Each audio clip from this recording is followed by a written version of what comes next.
இங்கே வந்திருக்கின்ற என் தாய்மார்கள் நிறையா வந்திருக்கு. உங்களை பார்க்கறது ரொம்ப ரொம்ப சந்தோஷம். உங்களுக்கு ஒரு முக்கியமான செய்திம்மா. அதாவதுமா, இந்தியாவிலேயே அதிக போதைப் பொருள் விற்கின்ற மாநிலம் பஞ்சாபாக இருந்தது.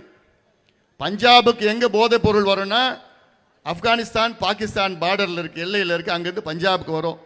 பஞ்சாபில் 10 வயசு 12 வயசு பிள்ளைங்களாம் போதை ஊசி, போதை மாத்திரை, போதை மருந்தெல்லாம் கிட்டத்தட்ட 20 ஆண்டு காலமாக பயன்படுத்திட்டு வந்தாங்க. இப்போது பஞ்சாபை விட தமிழ்நாட்டில் தான் அதிகமாக போதை பழக்கம் இங்கே இருக்குன்னு ஆய்வுகள் சொல்கிறாங்க. ஆய்வுகள் சொல்லணும்னு அவசியம் இல்லை, உங்களுக்கே தெரியும் அது. ஏன்னா ஏம்மா, மது குடித்தா அது நாத்தடிக்கும், வீட்டுக்கு வந்தானா நாத்தடிக்கும் தெரிஞ்சு போயிடும், ஏதோ குடிச்சிட்டு வந்தான். ஆனால் போதை மாத்திரை, போதை பவுடர், போதை ஊசி பயன்படுத்தினா உங்களுக்கு தெரியறதுக்கு வாய்ப்பே கிடையாது. அவன் மாட்டம் வருவான், வீட்டுக்கு வருவான், சாப்பிடுவான், தூங்குவான், வெளியில் போவான்.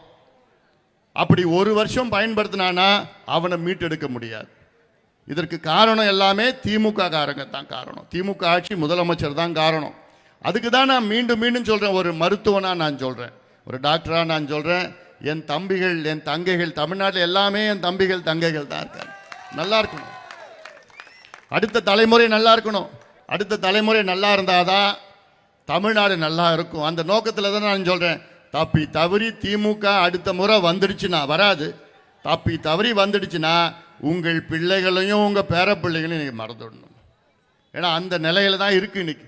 சந்து சந்தா வித்துட்டு இருக்கிறான். இதுக்கு முன்பு சாராயம், கள்ளச்சாராயம், டாஸ்மார்க் சாராயம் சந்து கடையில் எப்படி வித்தானோ, இன்னைக்கு கஞ்சா, அபின், cocaine, heroin, LSD, methyl amphetamine போன்ற விதவிதமான போதை மாத்திரை, போதை பவுடர் சந்து சந்தா வித்துட்டு இருக்கிறான்.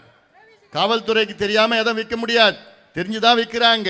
அதனால இதெல்லாம் நீங்கள் சிந்திக்க வேண்டும். சிந்தித்து நான் சொல்றது, தமிழ்நாட்டில் உள்ள உங்கள் பிள்ளைகள், பேர பிள்ளைகளுடைய எதிர்காலத்தை கருதி திமுகவை அப்புறப்படுத்துங்கள், திமுகவை ஒதுக்குங்கள். திமுக இந்த மாவட்டத்தில் 3 சட்டமன்ற தொகுதிகள் இருக்கிறது. இதில் எனக்கு ஒரு ஆசை, இந்த 3 சட்டமன்ற தொகுதியிலும் வருகின்ற தேர்தலில் திமுக டெபாசிட்டை இழக்க வேண்டும். திமுக கூட்டணி டெபாசிட்டை இழக்க முடியுமா? என் தம்பிகளால் முடியாது எதுவும் கிடையாது, என் தம்பிகள் தங்கைகளால் முடியாது எதுவும் கிடையாது.